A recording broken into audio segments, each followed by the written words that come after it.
Yang pasti bagaimana burung ini bisa sehat. Jangan cuma ngomong sehat teman-teman. Tapi gimana sih cara nyehatin burung tuh? Kan gitu pertanyaan. Ada pemahaman Mas Eko. Nah itulah yang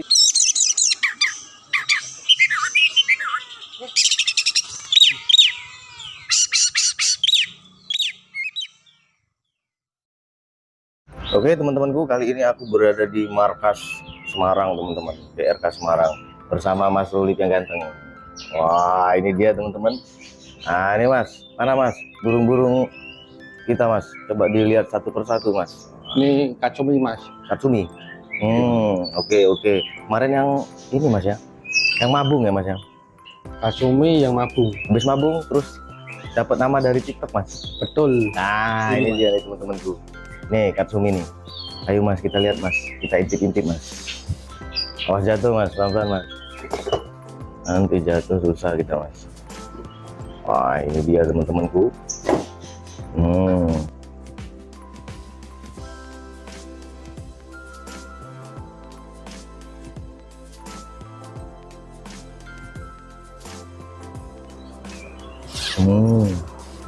Di sana ada Mas Agus ya teman-teman ya.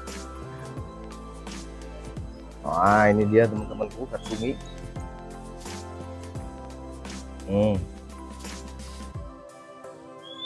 Wah bulu baru nih dia, ganteng sekali dia ya teman-teman ya.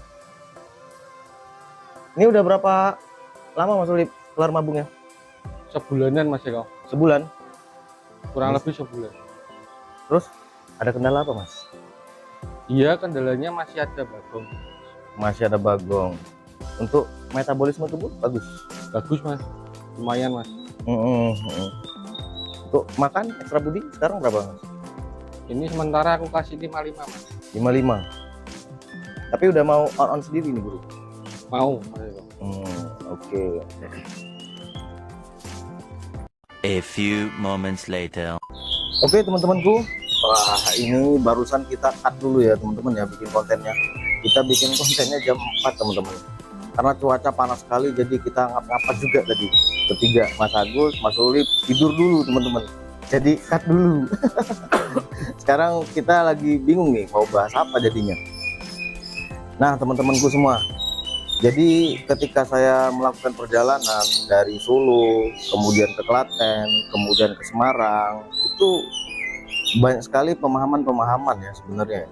Yang pertama dari suhu udara, perubahan dari suhu udara. Saya dari Palembang kemudian ke Solo itu aman teman-temanku, karena cuacanya tidak terlalu panas ya teman-teman ya. Saya turun ke Klaten, cuaca pun tidak terlalu berubah. Yang paling berubah itu ketika saya turun ke Semarang teman-teman. Wah panas sekali teman-temanku. Mungkin teman-teman juga ngerasain, tapi ya yang udah terbiasa mungkin nggak ini ya, biasa aja ya. Nah jadi dari sini kita bisa bayangin teman-teman, ketika burung kacer yang berasal dari suhu udara yang dingin kemudian dia pindah ke suhu udara yang panas, apa yang akan terjadi? Pasti akan terjadi perubahan pada diri si burung itu sendiri. Dan kita sebagai perawatnya, nah itu menyesuaikan kebutuhan dia.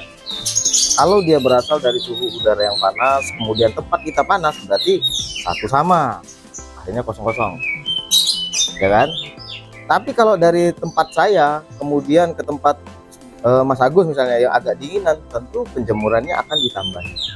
Berbeda dengan di tempat saya kan. Kalau kalian bertanya, Mas Eko, kalau saya ini pekerja, kemudian pulangnya sore atau pulangnya malam, tapi saya pengen main kacer Mas Eko, bagaimana perawatan untuk pekerja? Banyak nggak? Banyak kan? Nah, kalau kalian bertanya seperti itu, maka belilah burung kacer yang sesuai dengan suhu udara di tempat kalian. Supaya apa? Supaya kalian nggak bingung teman-teman. Nah, salah satunya nih Mas Rulip nih, Omah Kacer. Ini mereka berdua nih punya channel YouTube juga teman-temanku. Kalian bisa subscribe, ada di deskripsi ya teman-teman ya. Omah Kacer, Galeri Kacer. Omah Kacer markas kita di Semarang teman-teman. Kalau Galeri Kacer markas kita di Klaten. Jadi kalian bisa subscribe, di situ nanti akan kita kembangin terus. Nah, berbicara tentang suhu udara tadi, kebenaran Mas Rulip ini pegang burung-burung yang kalau dipegang sama pemula itu bisa pusing 7 keliling. Kenapa? Karena burungnya itu pada bodi besar semua. Bodi kecil ada 2, itu punya Mas Agus. Yang dipegang Mas Rulit bodi besar, tapi dia bisa ngejalanin di lapangan, teman-teman.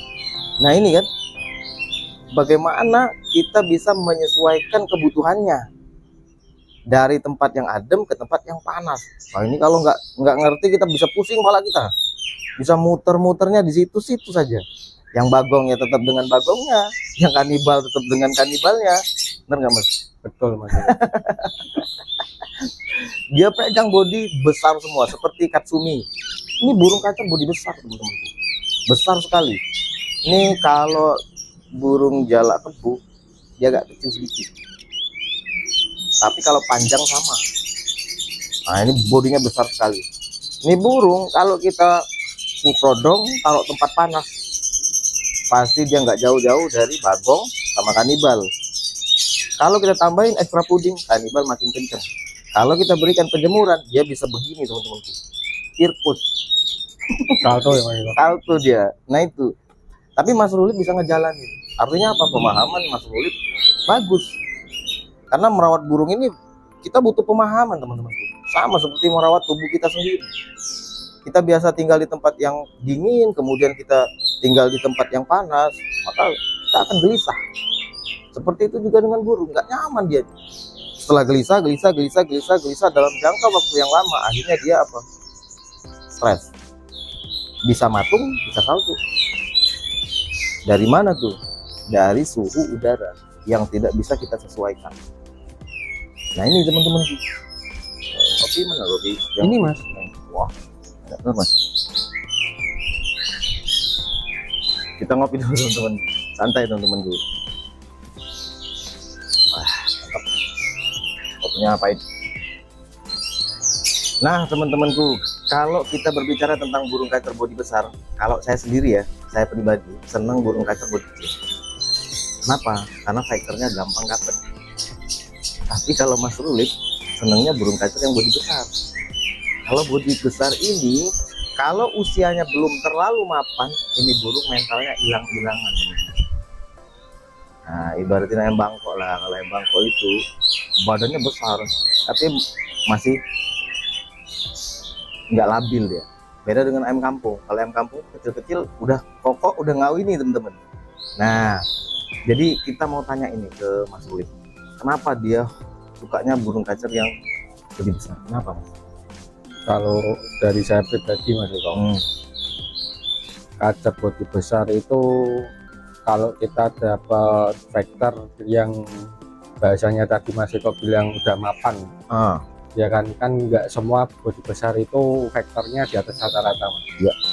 Ketika burung itu mau tampil, pasti pembawaannya itu serem dan show-nya indah. Berarti yang dikejar dia itu nih.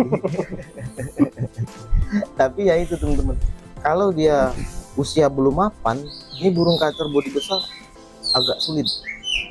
Itu sih menurut pengalamanku, tapi nggak tahu pengalaman teman-teman yang lain, kan gitu, bener nggak? Kalau sepengalamanku untuk burung kacer bodi kecil itu vektornya cepat dapet teman-teman.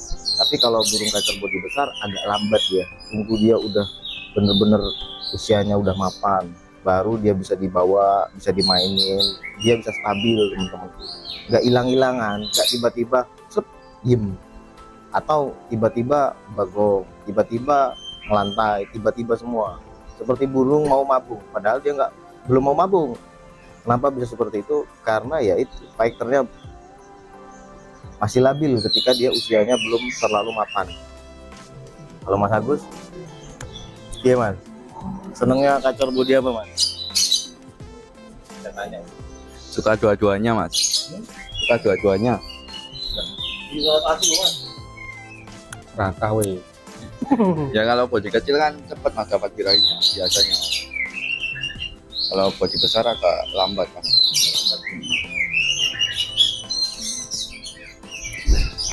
Kalau bodi kecil itu lebih cepat ya teman-teman ya. Makanya banyak sekali teman-teman tuh merawat bodi kecil di tempat yang panas lebih gampang. Tapi kalau dia di tempat yang dingin agak susah karena butuh penyesuaian. Nah itulah tadi kebutuhan. Jadi tugas kita sebagai perawat itu ialah memberikan apa yang dia butuhkan, teman-temanku. Sama seperti Mas Ulip, ketika saya datang ke sini, Mas Ulip tahu apa yang saya butuhin. Wah, di sini panas, dia beliin es, teman-teman. Kopinya baru sore ini. Ya gitu ya. Habis makan langsung disediain tempat untuk kita guling-guling. Akhirnya kita terlelap, teman-temanku. Jadi nggak bikin konten. Tunggu sampai sore, teman-teman. Karena panas sekali, teman-teman. Asli panas sekali. Nah itu. Jadi ya saya termasuk salut juga bisa ngejalanin burung bodinya besar di tempat yang panas. Wah itu kalau kita itu pengen burungnya itu super fighter ngotot, itu perawatannya sangat membingungkan. Belum kita mau bikin tenaga dia, belum kita mau ngademin dia lagi membentuk stamina, tapi dia harus adem. Stamina dapat, suhu tubuh terlalu tinggi, mental sana mental sini. Betul Mas. Iya kan? Betul. Nah, kita habis kasih jangkrik, setelah kasih jangkrik kasih mandi, itu menyesuaikan, teman-teman, menyesuaikan dengan kebutuhannya. Kita tahu burung kacer ini bodi besar, ya, bulunya tebal, berasal dari tempat suhu udara yang dingin. Kita berikan jangkrik, suhu tubuh naik, karena di dalam tubuhnya bekerja, teman-teman, suhu tubuhnya akan naik. Makanya dia mental ketika kita berikan panas, atau bahkan dia galak ya. Kalau fighternya sudah terlalu tinggi, dia jadi galak, ganas. Maka dari situ kita harus menyesuaikan. Setelah makan diberikan mandi, setelah mandi bisa langsung di full prodong. Nanti dia ngerapin bulu dalam prodong. Jadi itu seputar burung kacer bodi besar ya, teman-teman ya. Nah ini kita liatin nih burung kacer Mas Ulip nih, Katsumi ya. Kalian bisa lihat sendiri, bodinya sangat besar sekali ini burung, teman-teman. Wah, serem kalau kita lihat. Kalau kalian lihat secara aslinya, serem, teman-teman. Nah, kita akan tunjukin juga mana yang bodi kecil, mana yang bodi besar, mana yang bodi kecil. Nah, teman-temanku, ini yang namanya Katsumi, teman-teman, yang tadi kita keluarin ya. Kemudian kita istirahat, teman-temanku. Kalian bisa lihat sendiri, Mas Ulip badannya sangat besar sekali. Betul Mas Eko. Mirip kayak Mas Ulip sama Mas Agus. Postur tubuhnya. Nah, ini coba kita lihat.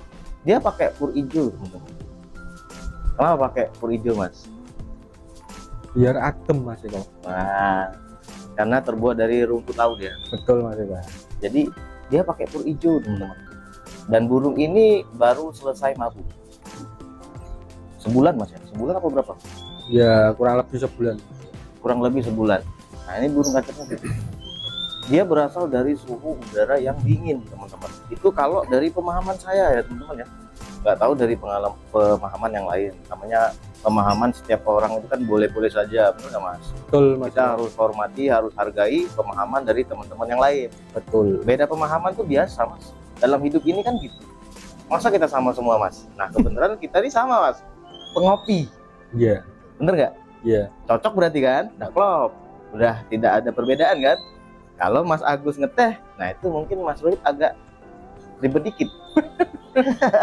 Karena berbeda. Tapi ya tetap aja kan, namanya ya kesenangan masing-masing. Dari segi pembahasan pun saya juga banyak kan teman-teman yang berbicara tentang birahi, emosi. Bahkan ada Mas kita, Mas Ibi Bandar Kacer, dia dengan tipe panas dan tipe dinginnya. Betul. Itu semua kan dari hasil karyanya sendiri. Betul. Dan kita harus hargai itu. Ya kan? Kita harus menghormati itu. Berbeda-beda tetapi tetap satu dua. Betul. Nah ini teman-temanku, kacer body besar ya. Ini kalau kalian lihat ke sini, besar sekali teman-teman. Kemudian di atas matanya sebelah kanan tuh ada titik putih. Oh, kenapa Mas bisa suka dengan yang ini Mas? Saya terus terang aja beli burung ini itu nggak bunyi Mas Eko. Saya lihat dari apa ya bahasanya, buku gambar Mas Eko. Tampilan. Betul. Nah, terus burung ini tuh kontak batin ke aku. Peliharalah aku. Oh. Ya pena. Jadi apa yang ceritanya gimana Mas? Apa yang Mas lakuin, apa yang Mas cek dari burung ini di tangan orang sebelumnya?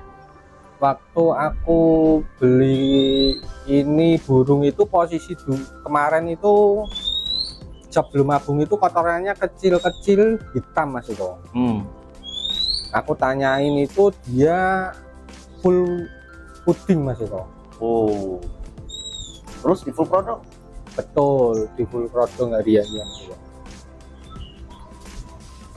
Terus aku ambil, aku ganti pur hijau, aku nolin Mas Eko. Ya paling seminggu kurang sedikit lah, burung ini langsung mabung total Mas. Mabung total. Berarti nggak mati Mas, dinolin Mas? Enggak lah Mas. Hah? Enggak Mas, itu Mas.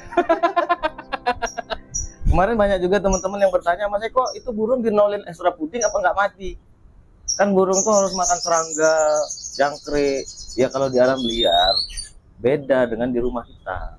Kalau habis makan kan burung tuh terbang. Iya. Kalau di tempat kita beda, habis makan dia tetap disangka, ya kan? Setelah itu malah di full produk. Terus yang dia makan tuh mau dikemanain?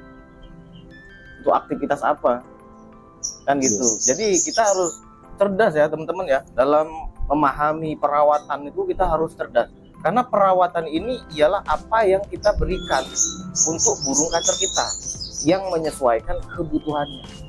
Kalau kita nggak luas pemahamannya, maka disitulah keribetan dalam merawat burung. Mau burung apapun itu, mau murai batu, mau lovebird, kenari, semua jenis burung. Kalau kita nggak luas dari segi pemahaman ya sulit.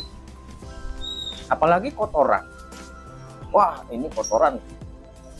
Mungkin sebagian teman-teman nggak peduli dengan kotoran, nggak lihat kotoran bahkan. Kalau kita justru dari kotoran itulah kita dapat informasi kondisi burung ini seperti apa. Kebenaran burung ini kita kasih pur, ya kan? Dari kotoran pur ini udah menggambarkan sistem pencernaannya, metabolisme tubuhnya itu seperti apa, bagus atau tidak. Pada saat burung ini metabolisme tubuhnya bermasalah, lambat misalnya, nggak mungkin kita berikan asupan yang berat untuknya. Pur ini kan ringan, beda dengan ekstra putih, ringan pur ini.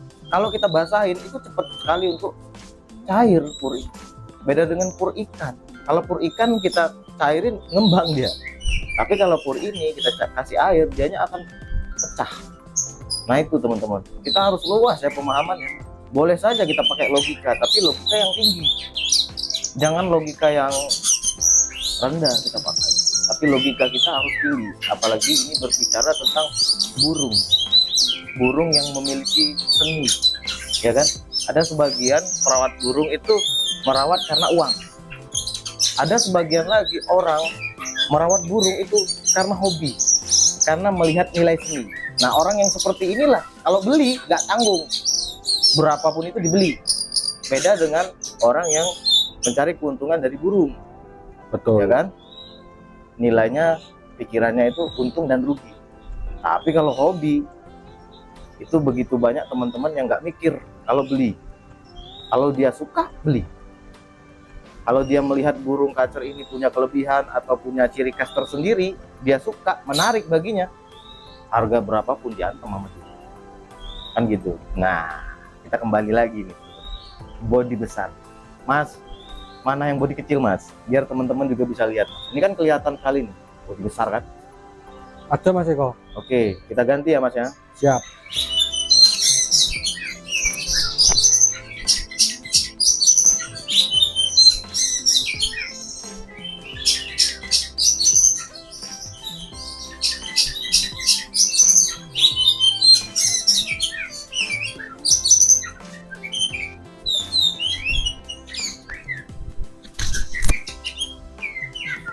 Nah, teman-temanku, ini Blocosuto namanya.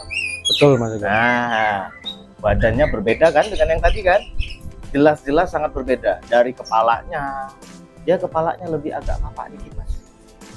Kalau yang tadi Katsumi kepalanya cenderung bundar dari pangkal paruh bibirnya sampai ke kepalanya, dia cenderungannya agak bundar. Nah teman-temanku, ini burung kacer bodi kecil teman-teman, biasa hidup di tempat suhu udara yang panas. Artinya apa nih, burung butuh dengan panas matahari, butuh dengan penjemuran. Tapi karena di Semarang sudah panas, maka penjemurannya nggak usah terlalu kencang, biasa-biasa saja, menyesuaikan. Kalau di sini lagi musim penghujan, maka yang kita butuhin panas untuk dia. Tapi kalau lagi panas begini, wah ini nggak usah dijemur pun mengap dianya. Nah, jadi burung kacer ini top perform dia gimana nih Mas perawatannya? Perawatannya ini simple Mas Eko. Ini harian cuma diablak di tempat yang agak hangat. Terus harian ini dia cukup pakai jangkrik cuma 33 Mas Eko. Terus penambahan EF lain di lapangan itu paling kita sesuaiin dengan cuaca Mas Eko. Kalau ya bahasanya panasnya kurang ya paling kita tambahin ular Hongkong Mas Eko. Kalau cuaca udah panas sekali ya nggak usah pakai ular Hongkong Mas Eko. Oke. Kalau ekstra puding dilebihin Mas, apa yang terjadi Mas? Burungnya ini jadi mainnya kocak Mas. Terus jeda-jedanya banyak Mas. Iya. Jadi dia nggak lancar ya, karena dia terlalu kenyang. Nah itu, jadi burung kacer ini dipakein sementara ini apa nih Mas? Pur apa Mas? Ini aku pakein gold coin hijau Mas. Karena cuaca lagi trik-triknya ya Mas. Betul Mas Eko. Itu kan teman-temanku. Jadi di saat lagi cuaca trik-triknya ya kita pinter-pinter nyesuain kebutuhan burung. Oh ini lagi panas bener loh, Mas Eko dikasih es. Wah ini udah adem, Mas Eko bikin kopi. Bener nggak Mas Agus? Betul Mas Eko. Nah gitu. Oke. Nah jadi jelas ya teman-teman ya, perbedaannya kelihatan kan. Tadi itu terlihat besar sekali, bulunya tebal teman-temanku, bahkan putihnya tuh sampai keluar-luar. Dan burung ini ya kelihatan kurus ya, kecil kurus, palanya kecil kali teman-teman. Tapi volumenya jangan ditanya tuh, sama aja, nggak ada beda teman-teman. Dengan yang tadi tuh nggak ada yang beda teman-teman. Ada satu lagi di sebelah kiri dan satu lagi di dalam teman-teman. Tapi ya panjangan nanti videonya, nanti kita sambung lagi ya teman-teman ya. Jadi burung kacer yang bodi besar cocok dengan suhu udara yang dingin teman-teman, tinggal kita menyesuaikan. Burung kacer yang bodi kecil cocok dengan suhu udara yang panas, tinggal kita pun juga yang menyesuaikan. Jadi merawat burung kacer tuh simple teman-teman. Yang pasti bagaimana burung ini bisa sehat, jangan cuma ngomong sehat teman-teman, tapi gimana sih cara nyehatin burung tuh, kan gitu pertanyaan. Ada pemahaman Mas Eko. Nah itulah yang dibutuhkan dengan yang namanya pemahaman metabolisme tubuh burung, bagaimana sistem metabolisme tubuhnya, apakah cepat, apakah lambat, ya kan? Itu memahami kondisi kesehatan burung. Ini burung bisa nggak diberikan ekstra puding? Ini burung bisa nggak diberikan mandi? Ini burung bisa nggak diberikan penjemuran? Cocok nggak? Jangan cuma kita berbicara sehat, tapi cara menyehatkannya itu gimana? Betul, ya kan? Betul. Cara menyehatin burung dulu, gimana caranya? Ya harus ada pemahaman Mas Eko. Nah, itulah teman-teman ya. Salah satunya kita bisa melihat kotorannya teman-teman. Kalau udah burung mencret-mencret, ya cobalah kalian jemur lah. Setelah kalian mau jemur berapa lama dia, kira-kira makin bagus atau makin nggak bagus. Sedangkan mencret itu luas sekali teman-teman. Penyebabnya banyak sekali mencret itu. Ada karena dia terserang bakteri, virus, kuman. Ada juga karena penjemuran yang terlalu berlebihan, burung jadi dehidrasi. Nah ini pemahaman. Kalau kita nggak tahu dehidrasi ya masih jemur-jemur terus, salto burungnya teman-temanku. Jadi dia nggak mau mabung, burungnya nggak mau tarung, hilang fighternya, kan gitu. Paham ya teman-teman ya, seru ya. Nah, besok entah saya kemana besok teman-temanku. Nanti kita musyawarah lagi, mau kemana, kita jalan kemana, apa kita ke tempat subscriber kita. Ya kalian tungguin saja konten-kontennya. Jangan lupa kalian subscribe Galeri Kacer dan Omah Kacer ya teman-teman ya. Nanti kalian bisa komentar-komentar di situ. Oke? Gimana Mas? Kita sudahi dulu Mas. Siapa sih kok? Makan dulu kita Mas. Siap. Oke teman-teman ya. Wassalamualaikum warahmatullahi wabarakatuh.